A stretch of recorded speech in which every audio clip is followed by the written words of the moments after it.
Good morning, everyone, and welcome back to the Footballtribeug channel. Robert Kesakos is your usual suspect. It's a pleasure to be back at this beautiful Tuesday morning. It's about 12 minutes past the hour of 9 a.m. That we are coming to you live from Kampala, Uganda, on this bright and sunny day out there on the 29th of July 2025. So it's a pleasure to be back. And yeah, we'll be speaking once again, more sports, transfers, and everything to do with that regard. I want to send my special shout outs to every single one of you that managed to be part of all our three broadcasts, or even if you are only part of one or two of those. Thank you so much for the love and support. We were on yesterday. Um, and yeah, we had the broadcast in the morning. We had one in the early evening that went on for about 2.5 hours, and then we had our usual broadcast in the night. And many of you were part of that. Many of you were part of that. So thank you so much for the love and support.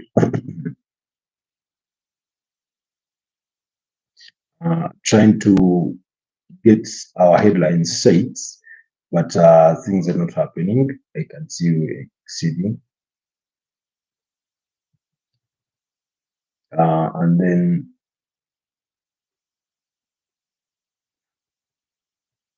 okay, all right.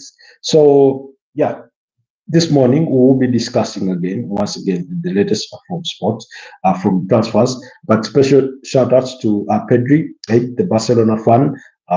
Shouts out to you, Alan Sesk, and all the others that were part of our, engagement in the night. Thank you for making it worthwhile. Um, you made it count. You made it count. We had a very fruitful conversation really. So allow me to have our audience tested before we get into the thick of this morning's conversation, because Chelsea are leading the headlines for all the right reasons, and I think they will continue to dominate them. Although it's come to my attention that okay, not that it's come to my attention. I'll continue to hold, I think, the same feeling until they do stop.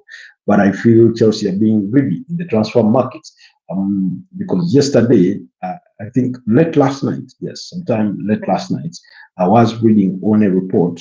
Let me see if I can find that. Um, and Chelsea were being greedy. Yes, I said Chelsea are greedy, and so far that's what they've exhibited in this transfer window. Because tell me why they are pursuing Xavi Simons and remain interested in Alejandro Garnacho. Because according to Ben Jacobs of Given Sport and Talksport as well, he says Chelsea could bid for Alejandro Garnacho in addition to Xavi Simons, as reported on Talksport last week. Another left winger possible, even after Gittens due to Quenda arriving 2026, Bukal Modric unavailable, Sancho returning to Manchester United, and a chance George is loaned. When he talks about George, that's Tariq George. That's who they are talking about. So how are you, Kalu Takul? I like this very much. Thank you so much. Ashish Yadav. Ashish Yadav, where are you joining us from, my brother? Kindly like the broadcast. Also consider subscribing to the channel if you're new here. But it's a pleasure to have you with us this morning. It's just slightly a quarter past the hour of 9 a.m. here in Kampala, Uganda, where I do come to you live from. And our conversation today starts at Chelsea, because I'm one of those people who thinks that they've already been found guilty of flouting the UEFA financial fair play rules. That is widely known. And had it not been for the flexibility of the rules in the Premier League, they would have already been sanctioned for PSR flouting the PSR rules. Like the Deng Nakul. Okay, so you look at the composition of players that they already have well within their ranks, and let's start off with those that just arrived this summer. You have Liam Delap, you have Joao Pedro, you have Jamie Gittens. All those are forward players, with the two Jamie Gittens left wing, Joao Pedro can play there, can play as a striker, So then you are looking to add, and this is in possibilities. Okay, before we even go to that, out of those three that you've already added, in terms of the forward lines, you already have Tariq George, you have Mark Guehi. Indian boys, my favorite player you say, boys, my favorite player is Gail, Cheris Gail. Not Sanil Chattery. I thought Sanil Chattery was, well, your favorite player. But thank you so much for that submission, Yeda. So, in addition to those three, in Gittens, João Pedro, and Liam Delap, they already have Nicholas Jackson. They already have Tariq George. They have Mark Bui. They have Raheem Sterling on those books. Never mind that they want to ship him out. They have Pedro Neto. They have Mokalo Modric. They have what's his name? You have Cole Palmer, well within those same ranks. He can play even wide. So you look at all that composition of those players, and you do wonder what Chelsea are thinking. Of course, they've been able to move on some players, which is good for them. They've so far moved on Joao Felix and Noni Madueke. So perhaps they feel those are positions that need to be refilled.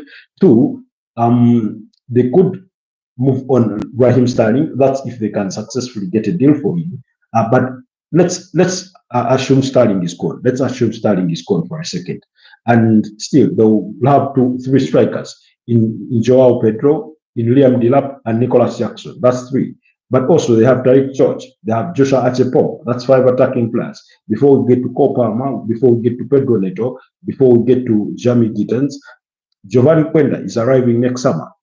So which other? I feel there's another player I'm forgetting off my fingertips. I feel there's another player I'm forgetting off my fingertips. But that's a whole lot of players that they do have, especially within their forward ranks. Let me see if I can find. Yes, they have Kanare Chukwu Emeka, William Estaval. Yes, I think William Estaval is the name that I've been predominantly trying to look for in my job, in my name. So you have all these players. And you do wonder, they still have, by the way, Armando Broja is still a Chelsea player. So you look at all that and you wonder, you want to add on top of that, that's where you want to add Xavi Simons, who you're trying to pursue from RB Leipzig. And then you remain interested in Alejandro Garnacho from Manchester United. If that is not great, then I do not know what that is. If that's not great, then I do not know what it is. I mean, unless, of course, they're also, it goes without saying, they are in the business of trading players. Basically, that's what they've opted to do. Let's buy and sell. Basically, that's it. But anyways, particularly this morning, we do come to talk about, again, Chelsea having reached a deal to sign Jorrel Hato from Ajax in a deal worth about 50 million euros. This is according to Nicole Shearer. Yes, according to Nicole Shearer, it says done deal confirmed. Jorrel Hato to Chelsea from Ajax for 50 million euros. Contract valid until 2033. Now, if that's an 8-year contract, because if you are in 2025 and it's been given a contract until 2033, that's an 8-year contract. Chelsea were already at work from this transfer. Chelsea were already at work for this transfer from May. Hato has always been a main target for Maresca. Yes, he's been a target for Chelsea for a bit of time. He was also a target for Arsenal, for Liverpool, but it looks like Chelsea have won this race to sign the 19-year-old, left-footed centre-back from Ajax. He can also play as a left-back, so that's what is interesting about him in Jorrel Hato there from Ajax. Very, very exciting youngster, really. I think, yes, still he does turn 20 next year in March, so he's only 19 years of age. And yet I feel I've been hearing his name for literally ages. So that tells you how good he is, when it comes to playing in that center back role. So far he's played three seasons at Ajax. Of course, his debut campaign coming in 2022-2023, when he made only 11 appearances, but it was the subsequent 2 seasons that he really flourished. And last season he scored 2 goals and provided 6 assists, which is quite impressive for a 19-year-old. Meaning the sky is the limit. He has also Europa League experience, having played there a total of about 25 games so far in the last 2 campaigns. So yeah, he's only 19, but he's coming as with a bit of experience in his legs. So let's wait and see on that. Quickly, we won't take long much on that. Let's move on to Sunderland, because yesterday Granit Xhaka did arrive back in the UK ahead of completing his medicals to seal that deal from Bayer Leverkusen to Sunderland. Sunderland are getting themselves a very experienced player in signing the 32-year-old Switzerland captain and former Arsenal midfielder Granit Xhaka. Also did play for Borussia Mönchengladbach at in the German Bundesliga. That's where he left to join Arsenal. I think that was back in about 2016. That's when he left and joined.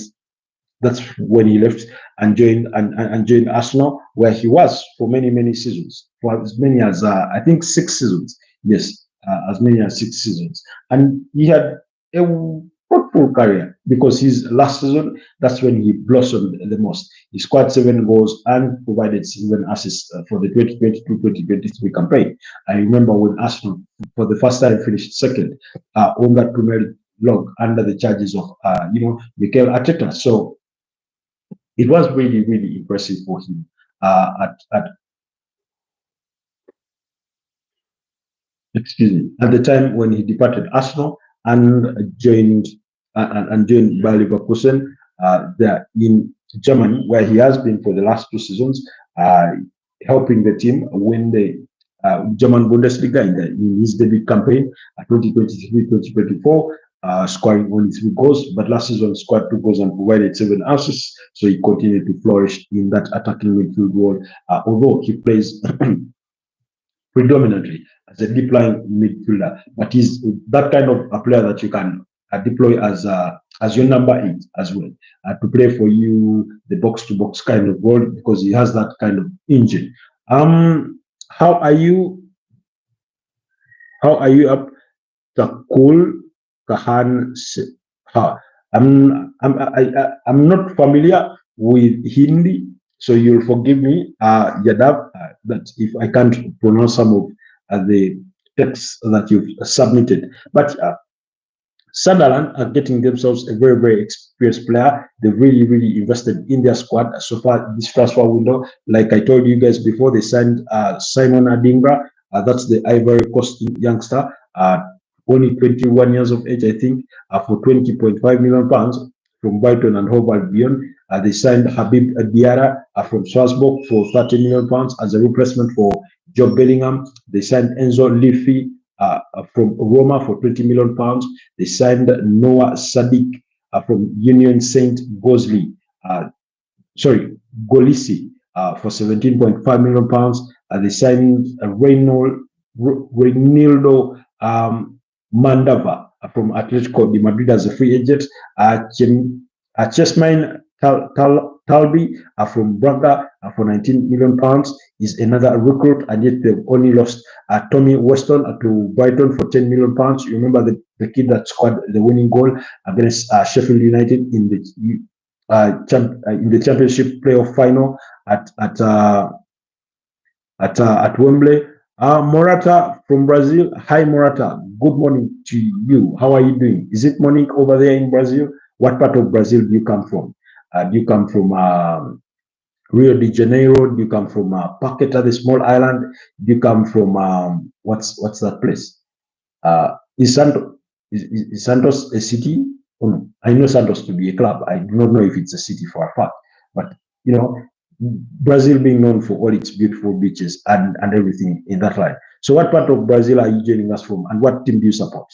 Um, then Nathan Bishop also left for AFC Wimbledon, and Adil Auchiche did also leave on loan to Aberdeen. So that's so far the kind of business that Sunderland have been able to do. And I think getting Granit Xhaka, a player of his experience, for 20 million euros on a 2-year deal is could turn out to be worth it if they can, avoid relegation next season and stay in the top flight. Because for any team that's just called its way out of the championship, the primary objective is to stay in the Premier League. Teams like Leeds and Burnley, and the other two who were promoted, will be looking to replicate the same. Last season, we did have a relegation of all the 3 teams that had been promoted to the top flight the previous campaign, in Southampton, Leicester City, and what was the other? I'm forgetting. Ipswich Town, yes, Ipswich Town was the other team. So this time round, maybe we are looking to find the next Fulham. Remember when Fulham got promoted, I think after 2022, they didn't look back. Brentford, in the same strength, they didn't look back. You remember when Bournemouth returned under the charges of Scott Parker, and when he was sacked, and then they brought in Andon Iraola, and they've not looked back. So they will be looking to avoid that. Marcus Rashford says hi. Hi, Marcus Rashford. Good morning and good to have you on the podcast. Kindly like the podcast, but also consider subscribing to the channel and help me on my journey to 2,000 subscribers at the moment. So thank you so much for being with us this morning.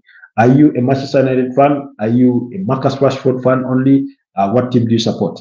Please let us know down in the comment section. So that's the deal with Sunderland.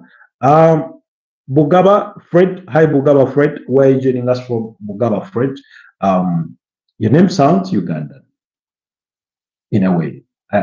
No apologies if I'm guessing you, but your name sounds Ugandan. Marcus Rashford says he's from England. What team do you support? Please let us know. But yeah, that's the situation when it comes to Chelsea, when it comes to Sunderland in their pursuit for more signings. Then yesterday we did learn that West Ham United have made inquiries about the availability of Arsenal's Fabio Vieira. They've added him to their list of midfield options. There's yet to be any club-to-club contact over the 25-year-old Portuguese playmaker, but according to Ben Jacobs, he says West Ham have added Fabio Vieira to that list of midfield options. No approach yet to Arsenal, but Vieira now a name of interest. West Ham planning to add multiple midfielders this summer, albeit they still have Thomas Soucek, they still have James Ward-Prowse. I think you never know, he could leave. You never know. They still have, Lucas Paqueta and everyone else in there. Balak 13. Hi, Balak 13. Are you joining us from Germany? Balaka 13. Michelle Balaka used to wear, I think, the shirt number 13. Marcus Rashford says Barcelona or Real Madrid or PSG. Oh, wow. Well, do you mean to say you support all of those, or at least either of those? Because I didn't get what you mean. Then I see, I'm trying to read your name, Andres Rex. I'm sorry, apologies. I'm mispronouncing your name, that I know. But you say Messi, always Messi. Yes, Messi is always Messi. Greetings from Argentina, bro. Oh, your name is Portuguese, South American. Oh, no wonder I'm struggling to read it. So please accept my apologies for the mispronunciation of your name. But it's a bit of a tongue twister for me. But thank you so much. Greetings to you two from Kampala, Uganda. That is where we are coming to you live from. This beautiful morning. What time is it in Brazil? It should be very early in the morning. Could be. If you do share this, no, but sometimes it's night when it is morning that side. Sorry, it's night that side when it's morning this side. But thank you so much. So Fabio Vieira is one of those players that Arsenal are looking to move on this summer. He's one of those players that they are looking to move on. Like I said, I'm from Kampala, Uganda. Uganda is a small landlocked country in the eastern part of Africa. That's where I'm coming to you live from. Ashi Yadav says, thank you so much. Takul Takul. Takul Takul. Does that Takul Takul mean thank you so much? Does it mean God bless you? What does it mean, Yadav? Please help me learn. But I think for you guys, you say namaste. When you is that a greeting? Is that a thank you? Say namaste. Anyways, so among the players they are looking to move on, like I said, is Fabio Vieira, players like Gabriel Jesus. Now, the expectation was that Alexander Zinchenko and Leandro Trossard were the other players that could be moved on. However, recent reports seem to have suggested that apparently Mikel Arteta wants to keep both players, but let's wait and see. It could be mere speculation to try and have the players stay, but the expectation is that those two could be as well moved on, or even though they seem reluctant, they do not want to sell. I think if a beautiful, acceptable offer came in for Gabriel Martinelli, they could consider taking it. Jakub Kivio is another player to keep our eyes on. Albert Sambilo Konga, they definitely want to move him on. They only exercised an option to extend his contract in that clause. So, but he is that kind of player, very, very good on the ball, good technically, but things have not really happened for him at Arsenal. Neither have they largely worked out for him during his 2 loan spells at Sevilla and Luton Town, respectively. He did fairly well at Luton Town, but Luton Town eventually got relegated, and I think they couldn't afford him after being relegated. So that's why he remains an Arsenal player as of this morning.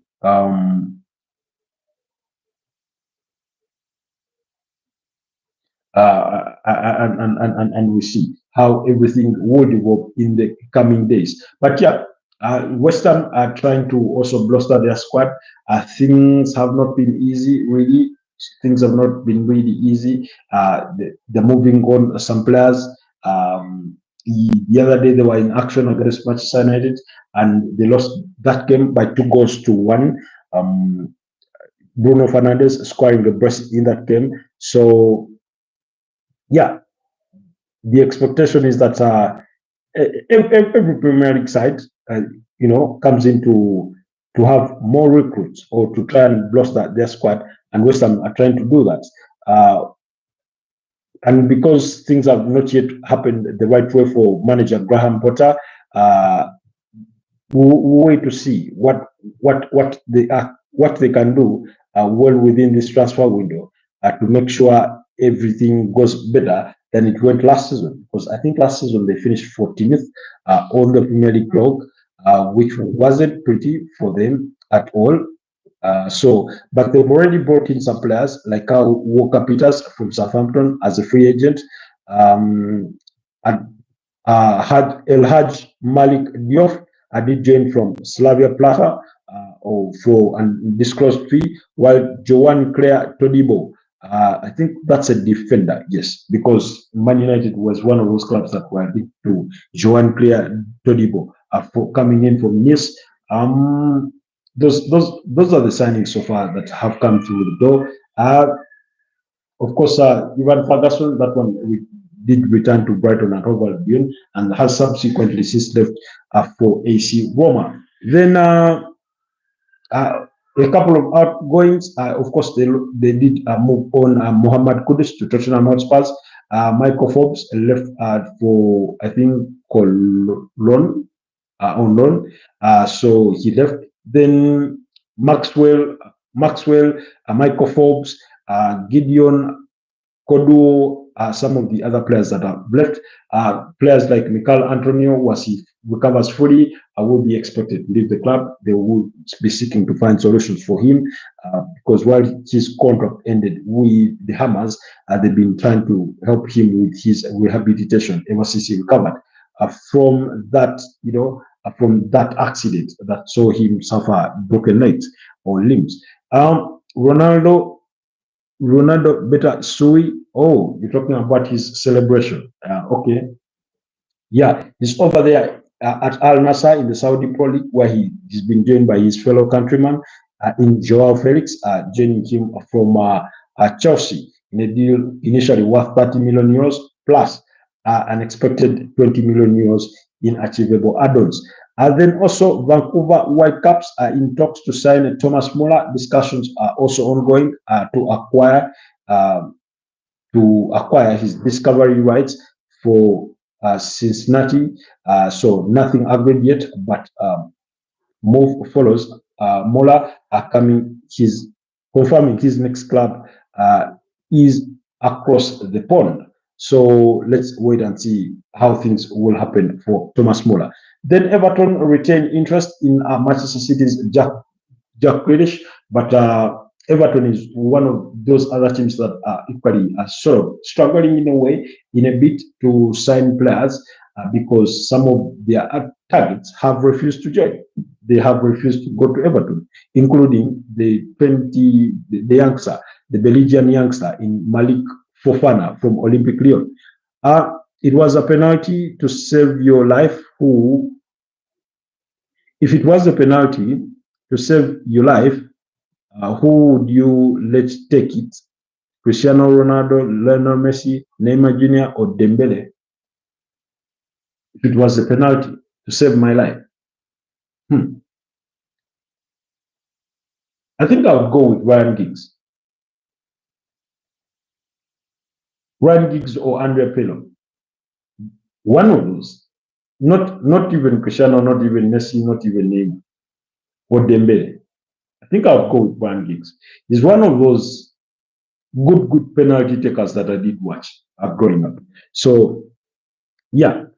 Then so I mean the challenge with pursuing a deal for Everton, for Everton pursuing a deal for for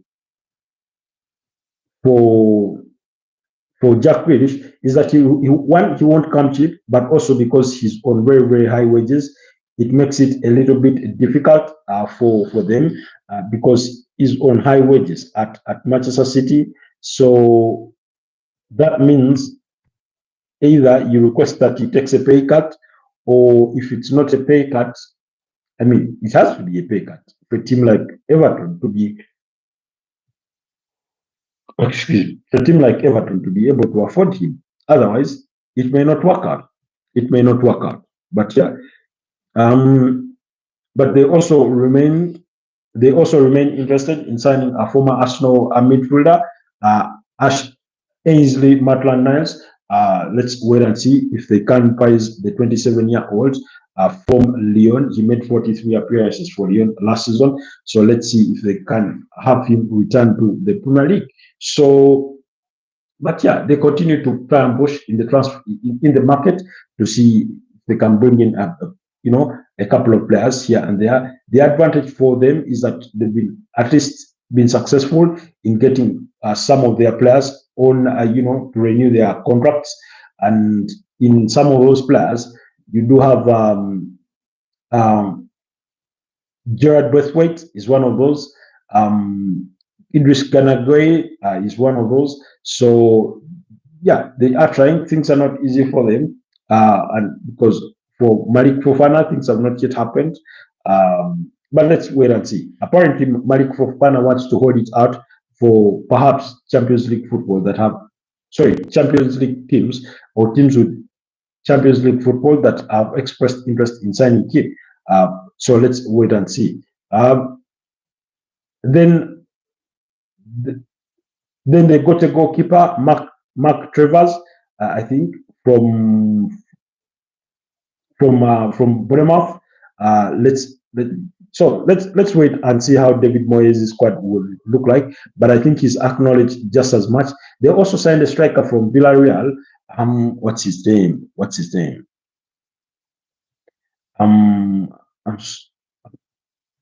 I'm forgetting his name. But they did sign a striker from Villarreal. Let me see if I can find that striker's name.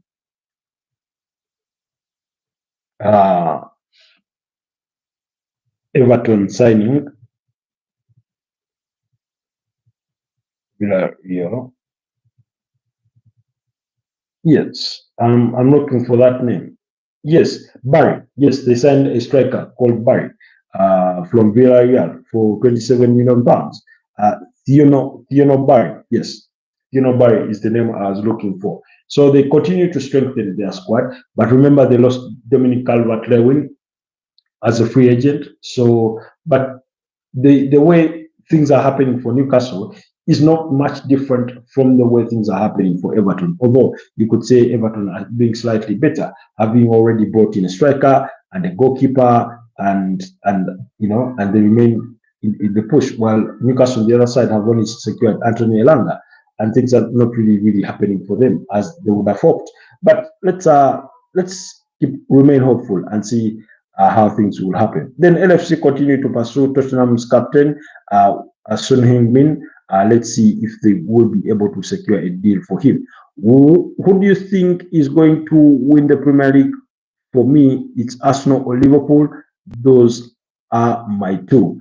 I do not disagree with you. I think it could eventually boil down to another two-horse race where Arsenal and Liverpool are going at it, given how the two sides are strengthening their squads, and they continue to do so because I think their transfer business is far from done at this stage so far.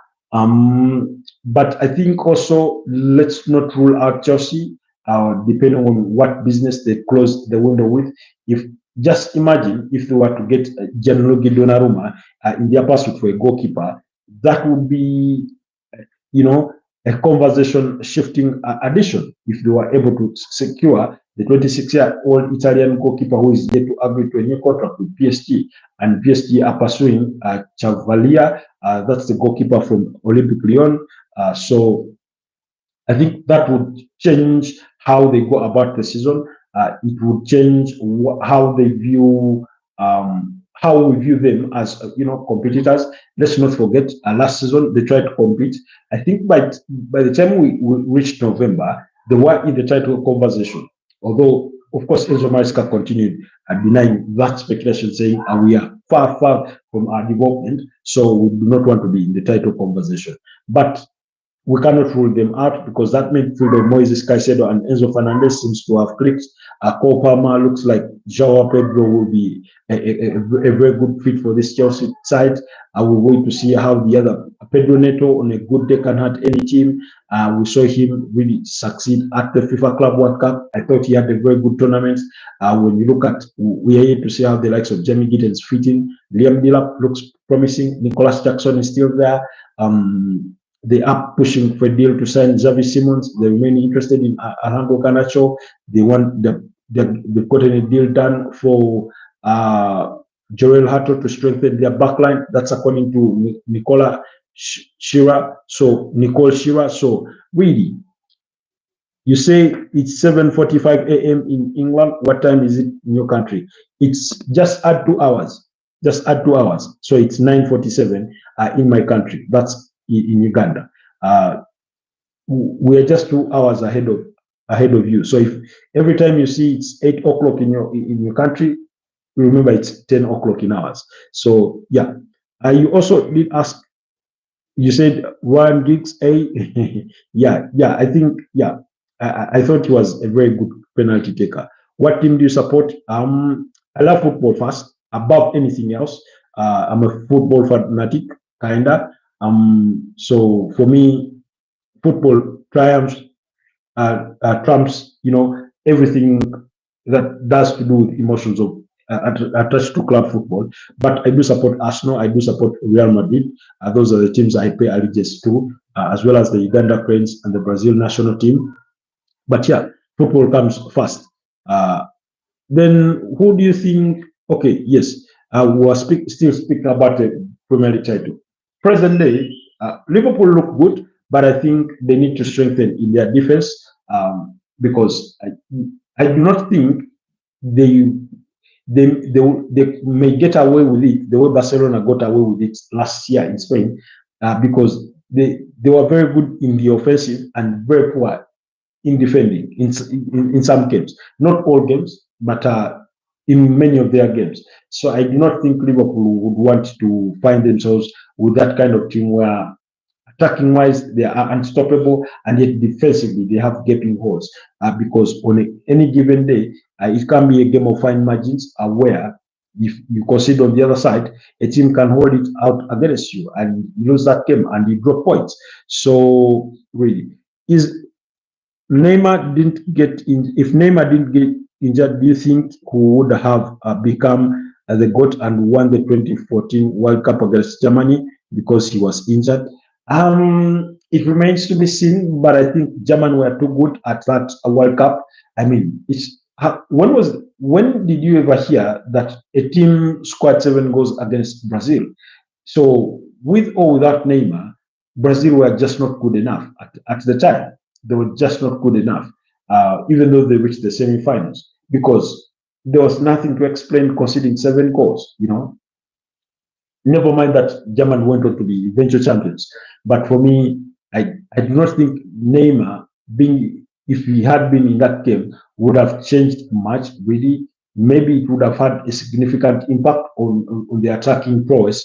But overall, they just looked too bad on the day. David Luiz was all over the place. I think he played alongside Thiago Silva in that defense, but they were all over the place. They just did not get anything right on the day. So yeah. Then also, you didn't tell me what team you support. You only mentioned Real Madrid. You mentioned Barcelona, PSG. You didn't tell us Marcus Rashford what team you do support. But please do let us know down in the comment section. And then also, Luis Diaz has arrived in Munich ahead of his move to Bayern Munich with a medical set today to follow today. Then, contrary to initial reports, there have not been any bids for Marco Correa by Al Nassr. So then, excuse me. Let's wait and see. Okay. Then Olympic Lyon won the race to sign Igor Paxio from Feyenoord for 30 million euros plus 5 in add-ons. Leeds were one of the other teams that were really pushing forward to try and sign him, as well as AC Roma from the Italian Serie A. They did really try and push to get a deal for Igor Paxio, but I think he's chosen to go and play for Roberto Di Zerbi at Olympique Marseille. So we've discussed the situation with Granit Xhaka. Man United continue to push to try and get a deal through for Benjamin Sesko, but Newcastle are still well within the conversation, so do not rule out anything on that front. So let's get to this. Oh, I support PSG even though they lose. I still support them. PSG have been astronomically good last season. They won every little piece of silverware there was for them to win by the FIFA Club World Cup. They were that impressive. They beat up against so many good teams, and they are still impressive a team. I know they are pushing to sign Ilya Zabani from AFC Bournemouth, the 22-year-old Ukraine defender, but that deal is yet to be accurate. I think they're still haggling over the transfer fee, with Bournemouth demanding in the excess of £55 million. But let's wait and see. Tottenham Hotspurs are the other team trying to pursue the signature of the same player. But here is the latest from the transfer gossip and speculation as compiled by BBC Sport. Everton are interested in signing, Jack Grealish that we discussed. Alexander Isak has approved personal terms with Liverpool on a 5-year contract if a fee can be agreed to sign the Newcastle and Sweden striker. That's according to Sky Sports Switzerland in French. Then Brentford are not willing to sell their comfort Yohan Wissa to Newcastle at any price unless they sign a replacement first. That's according to iPaper. While Manchester United have done the rest for Benjamin Sesko that we discussed. Chelsea, they're closing in on Jorrel Hato and Xavi Simons. That pretty much we discussed. While Manchester United have apparently made a bid worth 40 million euros, 35 million pounds for sporting midfielder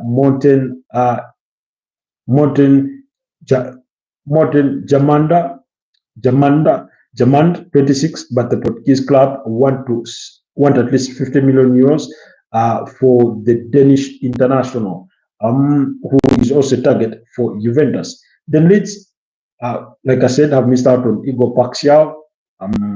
Nottingham Forest are eyeing a move for Fulham and Spain winger Adama Traore, 29, who previously worked with manager Nuno Espirito Santo at Wolverhampton Wanderers. That's according to the Telegraph. Remember, he also had a stint at Barcelona, one of those transfers that I never understood why they happened. Meanwhile, Forest are also on the verge of signing Switzerland international Danny Ndoye, 24, on a long-term contract for a club record fee after he informed Bologna of his desire to play in the Premier League. I remember the whole other teams that were trying to pursue a deal for Danny Ndoye. The Yellow Dark says, let's go Blues. Yeah, Chelsea are really making things happen. They are pushing to make things happen. But good to have you, the Yellow Dark, join us this morning. Kindly like the broadcast. Then also, Everton are interested in Leonis Islands Maitland Niles that we discussed, while Chelsea have no intention of selling Spanish left back Marco Correa. Aston Villa and England midfielder Morgan Rogers, 23, is a top target for Chelsea, and the Blues are ready to offer the England defender Tosin Aderabio, 27, and Senegalese striker Nicholas Jackson, 24, as well as a fee to secure a deal, according to Football Insider. Wow, I do not think Chelsea would do that. Offering Nicholas Jackson and Tosin Aderabio to get Morgan Rogers, I mean, he is a very good player. He scored, I think he had an 18-goal involvement last season, scoring 8 and providing 10 assists. But got 6 tons this morning, gonna grind till 6 p.m. Okay, congratulations. Go milk that oil. I wish you the very best of luck, the Yellow Dark. Then Bayern Munich are the only club to express interest in Xavi Simons, but the Netherlands international prefers a move to the Premier League. That's according to the league in German. And like I've told you, Chelsea are in talks with RB Leipzig for Xavi Simons, and they are close by to reaching an agreement on personal terms with Xavi Simons.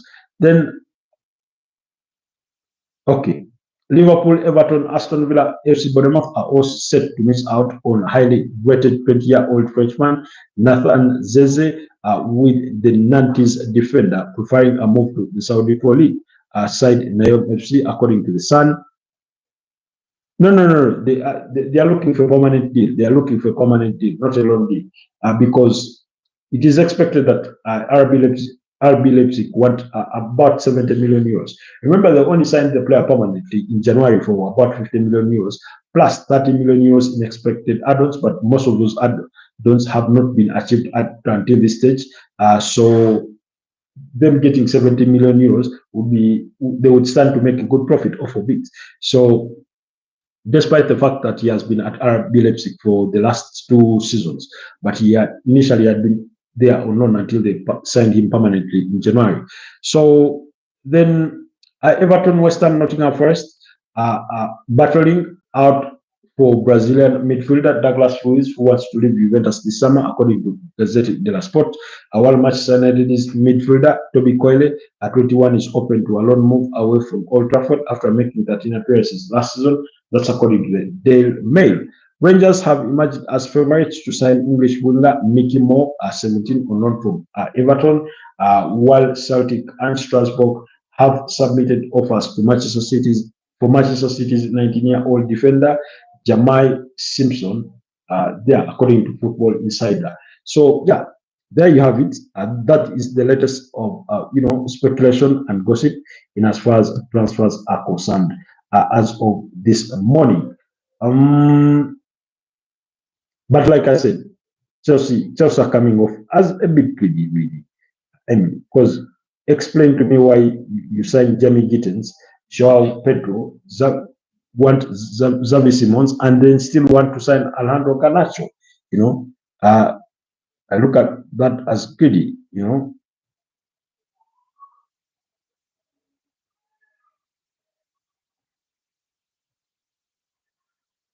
Okay. I think I need to check this out. The Carabao Cup returning tomorrow. Oh, I didn't know that. But let's see. Let's see what is on cards. Let's see what's on cards.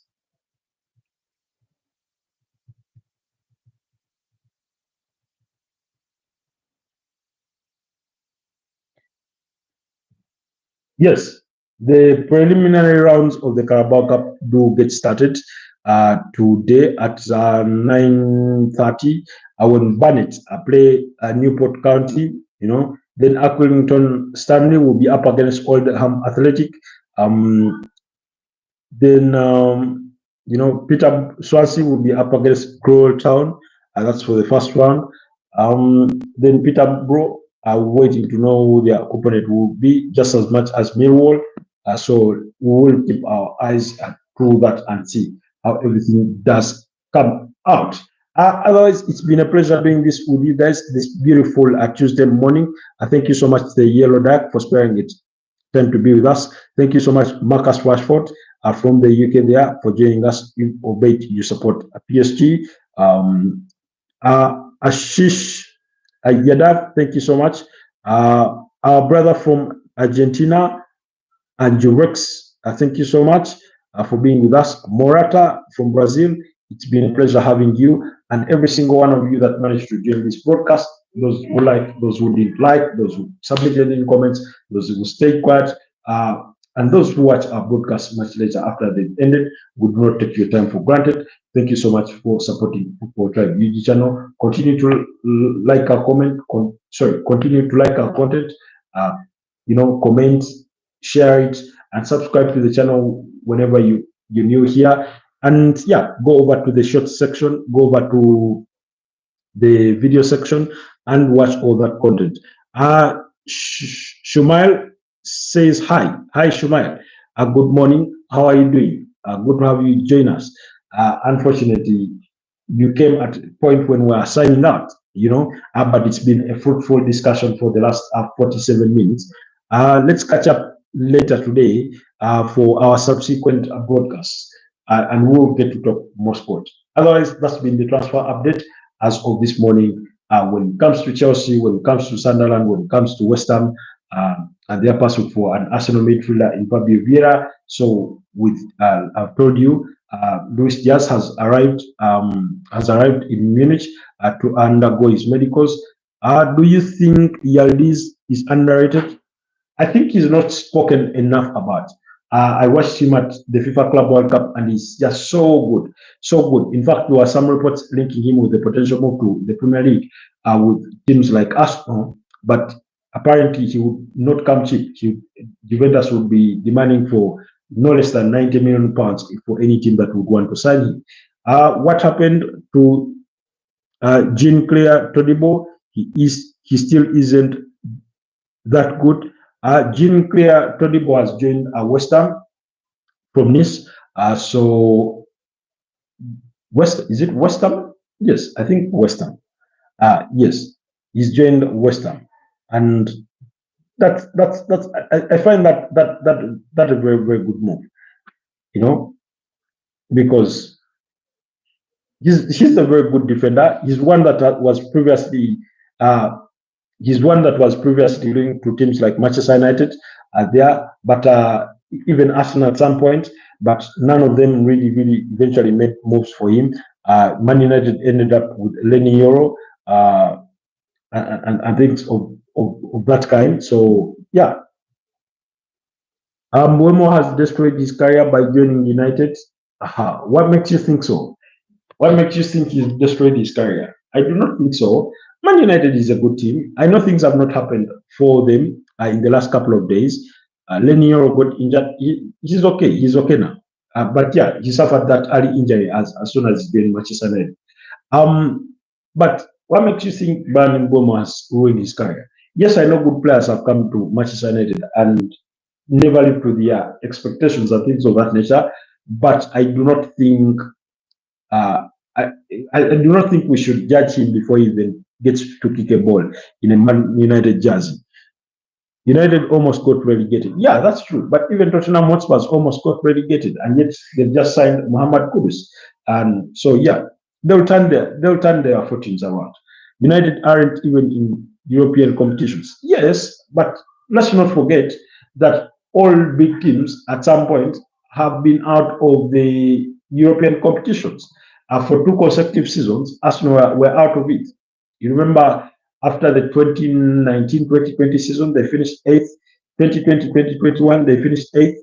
You remember when Chelsea finished, I think, 12th, So it wouldn't be the first time that big teams are out of, European competitions. And they just have to work with their way back up. But Momo has Cunha with him. Yes, yes. For me, I'm waiting to see how Man United set up with so many things in the team, because you have Bruno Fernandes, you have Brandon Momo, you have Matthias Cunha, who all play as number 10s. So I'm waiting to see how everything fits together for Ruben Amorim at the end of the day. In any case, even Amadou Diallo wouldn't hurt if he was playing in a team. You do have Mason Mount, who loves to play as a team because he likes to be that kind of revolving, attacking midfielder around the edge of the 18 years box. Our football tribe guy is Gavi overrated. Gavi, you mean Gavi of Barcelona? I do not think he's overrated. I do not think he's overrated. He had an injury that sort of hampered his progress, but I do not think he's overrated.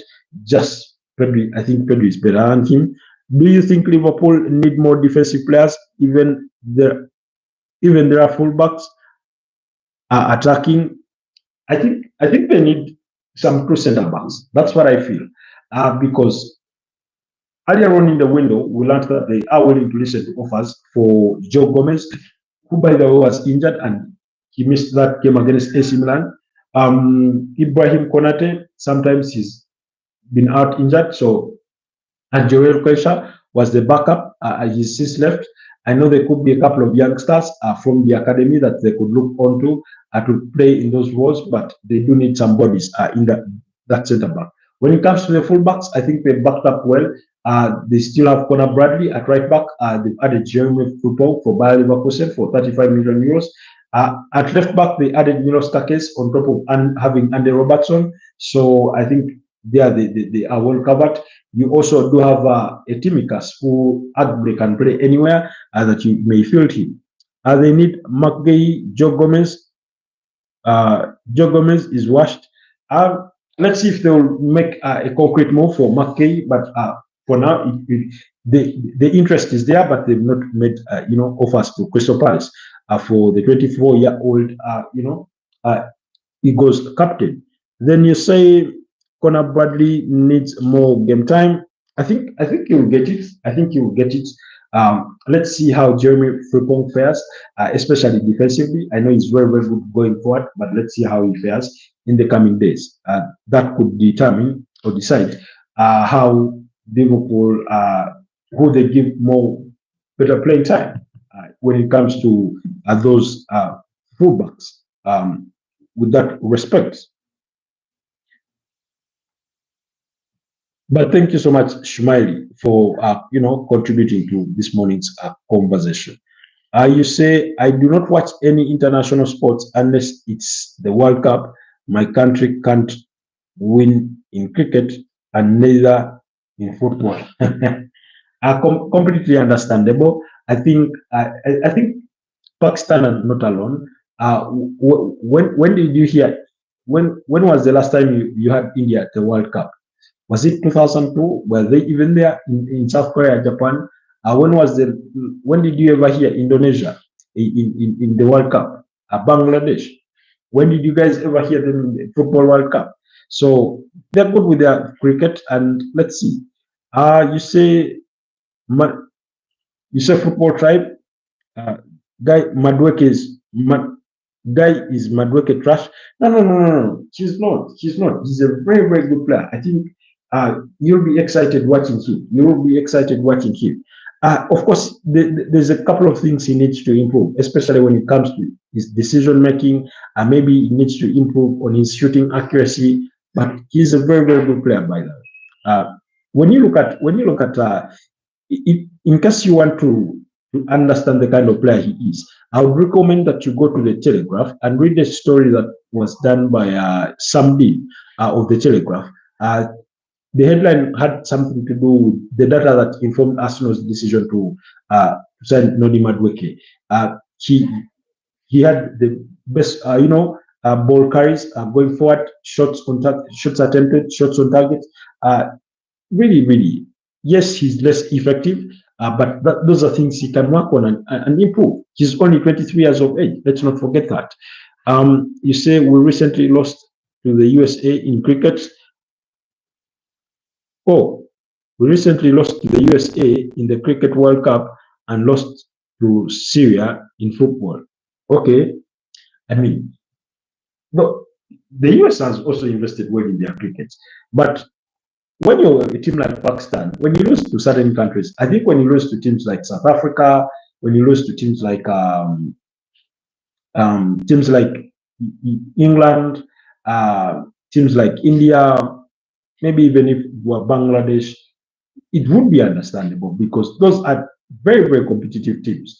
But also, it also goes without saying that Pakistan should be doing better because globally, one of the things they are largely known for is cricket. So you ought to remain at the top, to carry that flag forward. And then you say, do you think Osimhen is ruining his career? Just join Galatasaray? No, I do not think so.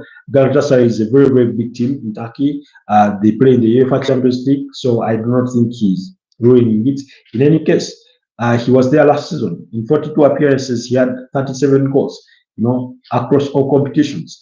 He scored, I think, 26 goals and provided 5 assists in 29 league appearances. I do not think he's ruining his career by doing that. Remember, he turned out the move to the Saudi Pro League to Al Hilal, where a huge chunk of money was offered, and he turned that down. The teams that wanted to sign him in the Premier League wanted him to take a pay cut, and he wasn't willing to do that. So, but I do not think. You say it was US first World Cup, and in football, it was our first time reaching the second round in the qualifiers. Okay, at least you made some bit of progress. You can look to build on that in the future and continue growing. I mean, my own country, Uganda, has never been to the World Cup, let alone even reach the final qualifying stages. So you're not alone.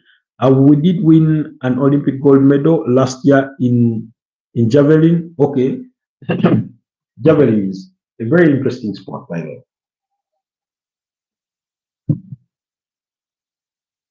Excuse me, a lot of energy used. Then you say Footballtribe. Guy should be Real Madrid's manager. Guy should be Real Madrid's manager. He has elite ball knowledge. Who are you referring to? In who should be a Real Madrid's manager? Because they do have Xabi Alonso, very, they are in very capable hands. People forget that when Xabi Alonso retired from football, the first place he returned was at Real Madrid, and he was the head coach for the under-14s. And then he left in 2018 to join Real Sociedad's B team. That's where he worked until October 2022, when he left to join Bayer Leverkusen. So you should be their manager. You better. No.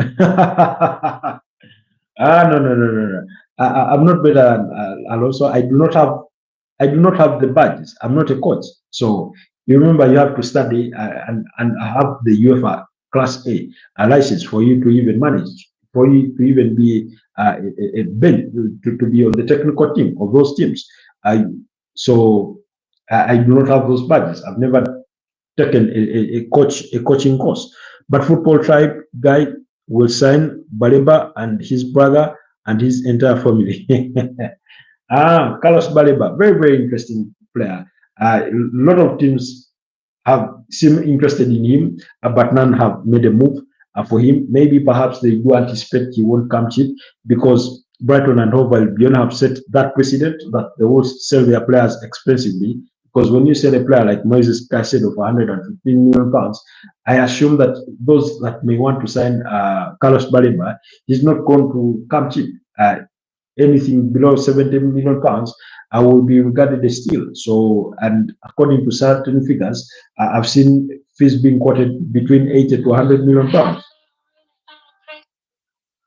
So let's wait and see how that will come about. Really. So, you know, let's wait and see. But yeah, he's a very good player. Baliba can be a squad player and then be a starter after 2 years.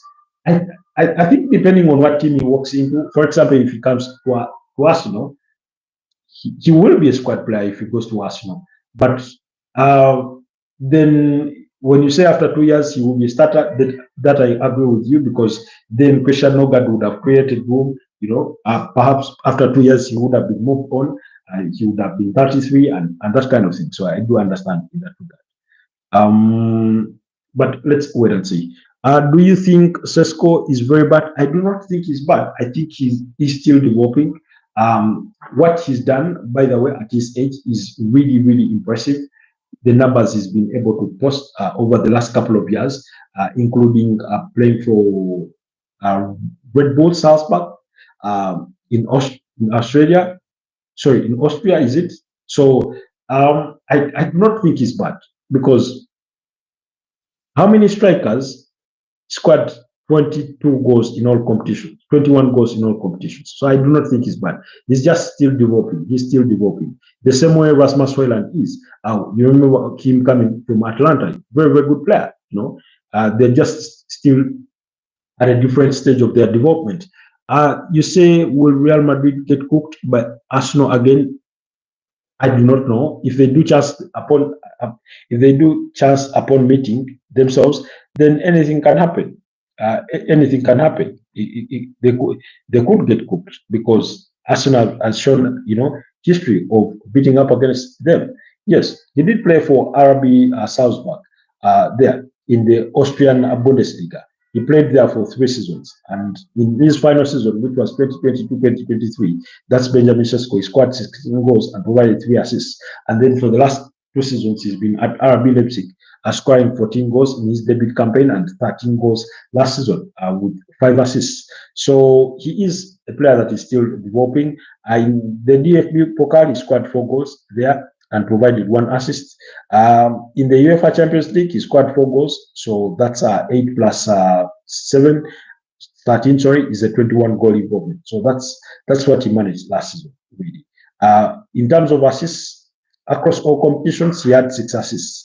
So if you do have 6 plus 21, that's a 27 goal involvement across all competitions. Ashi Yadav says, I'm car to Jamaica, his car. I struggle to understand what you mean, Yadav, but thank you so much for your input. Let me see. Bye, I got to go. I will come next live. Thank you so much. Thank you so much for making it worthwhile. Shmail, it's been a pleasure having you. Have a blessed day, every single one of you that has been part of today morning's podcast. I'll see you guys next time. Stay blessed. Bye-bye.